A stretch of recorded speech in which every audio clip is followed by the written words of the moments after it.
नमस्कार मित्रांनो.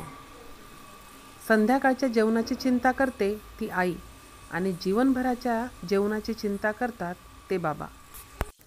आज आपण अशाच एका बापाची गोष्ट बघणार आहोत. वळण लावणारा बाप वाईट, पैसा कमवणारा बाप वाईट, रागाने बोलणारा बाप वाईट, तर कधी धाकामुळं सुद्धा बाप वाईट. आईच्या पोटातूनच बाप आपल्याला माहीत असतो. पहिला शब्द आपल्या तोंडात येतो तो म्हणजे बाप. आपण घाबरलो तर बोलतो तो म्हणजे बाप. हा बाप तसा आत रोजच रडत असतो. घरातल्या प्रत्येकाच्या गरजा भागवण्यासाठी तोच बाप लढत असतो. सर्वांच्या अडचणींसाठी, आवडींसाठी तो एकटाच लढत असतो, बघत असतो.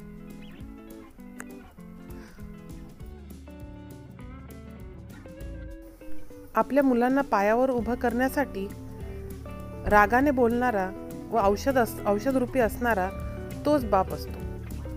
आईसारखा बापाला ओळखणं शक्य नसतं. म्हणून बापाला कधी राग येत नाही.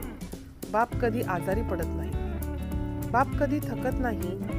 हे थकणं हे त्याच्या डिक्शनरीतच लिहिलेलं नाही. तोच बाप आता म्हातारा झालेला आहे. कधी झाडाखाली तर कधी मोबाईलमध्ये गुंग आपल्याला दिसतोय. नेहमी फोन करणारा तो म्हणजे बाप असतो. पप्पा मी नंतर बोलतो हा ऐकणारा सुद्धा बापच असतो. आता तो बाप म्हातारा झाला आहे की घराच्या एक कोपऱ्यात अंगणात कुठेतरी आपल्याला दिसतो. मन रमवण्यासाठी तो म्हातारा बाप तासनतास मोबाईलमध्ये गुंग असतो.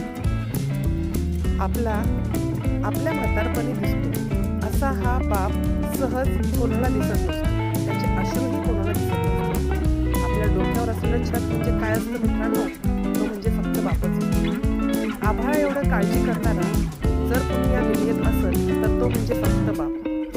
तर बापाची किंमत ओळखा. अशाच नवीन गोष्टींसाठी